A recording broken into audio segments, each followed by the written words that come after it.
Although being moral and making good decisions are things we should all strive for, there is more that we can do to make the world a better place. Serving is one of the best ways to positively impact people around you. There are so many ways to serve, both big and small. You do not have to be a part of a service organization. There are opportunities every day to put someone before yourself. You only need to watch out for them. A life of service should be a daily activity, a way of life. It should not be a switch that we flip on and off, but we should always be in constant search of people that we can serve, no matter how small the task. This requires courage because it's often unpopular to go out of your way for someone else. Even though this is true, serving others is one of the best ways that we can benefit ourselves. In fact, it has been proven that volunteering weekly is like moving from an income of $25,000 to an income between $75,000 and $100,000.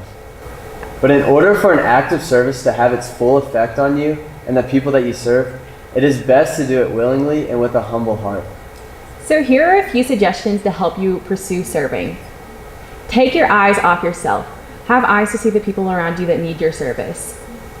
Turn your thinking to what you can do for others instead of what others can do for you. Learn to have a giving attitude.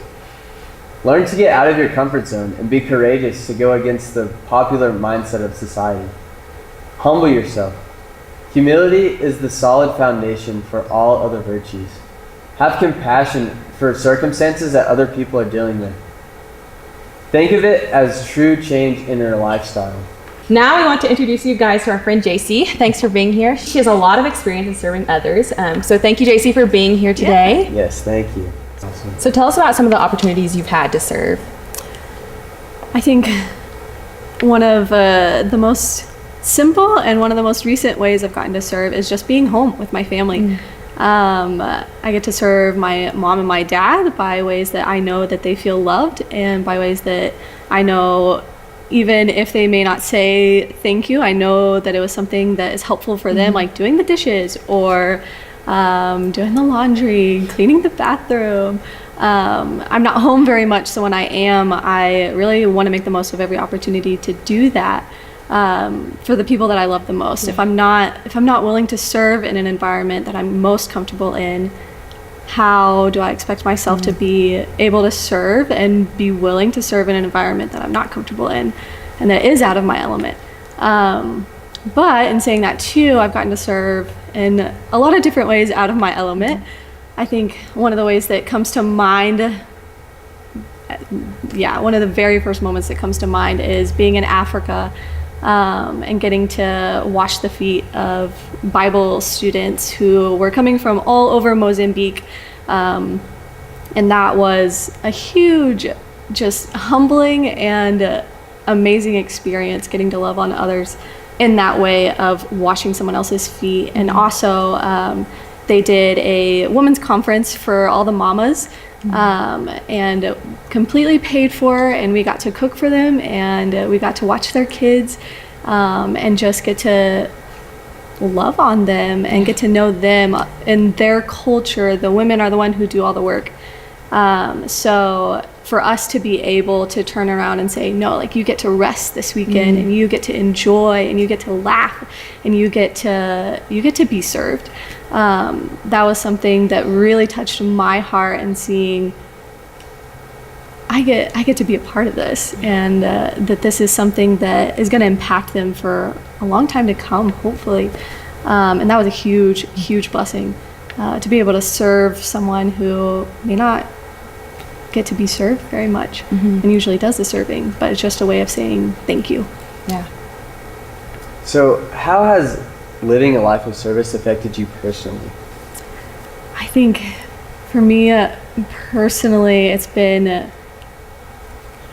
living a life of service is coming out of knowing, like, my strengths and who I am. One of the first things I think of is a book that I'm reading. It's called Lioness Arising by Lisa Bevere, and one of the things that she says that has really stuck with me is that strength is for service, not for status. And so that's something I get to live my life not to please myself, but to serve others. And so that has been something in being able to serve and being able to be mindful of others and think of others before myself, that has made me humble and me grateful too for those around me, to be able to look at others and notice their needs and notice, oh, I have something to offer. I have something that I can do to help them. And being able to walk that out in confidence and boldness. Serving is being bold, and being confident and knowing I'm responsible for how I respond and not for how others respond. So even if it's not received well, that's okay. I did my part. And knowing that's worth it. That's worth it to me, to be able to say I loved well. That's what living is for, to be able to be loved and love others. So that's what we get to do when we serve. That's how it's impacted me. I've gotten to know more about myself and know more about others because I'm not focused on myself. I'm focused on others and their needs around me. So I know a lot of teenagers today do a lot of things for the applause. So what do you do, and what is your experiences when there's no one around you giving you praise for what you're doing? That's something I've had to walk out personally, and knowing, okay, I live not to seek the applause of others, because my identity doesn't come from anyone else. It comes from my maker, from my creator. So when I know where my identity is, that's where I seek my praise, not from other people. And if I get that, awesome. I get to say thank you, and hopefully that points not back to me. But ultimately, when I serve, if I am serving to be applauded, it's not out of the right heart. And that's something I have learned the hard way, of going, it's the same thing of giving cheerfully and not going begrudgingly, of going, I should get something in return, because that is not the right heart and not the right way to serve. But I think in those moments where I wish someone would have seen, or going that was good job, but of going, no, I already have that, so I don't need that from anyone else. And that's not my purpose in serving. When we serve out of humility, we know that it's for the other person and not for myself. One of my favorite quotes is by C.S. Lewis, and he says, humility is not thinking less of yourself, but thinking of yourself less, and knowing, okay, my focus, I want my focus to be outward, not inward.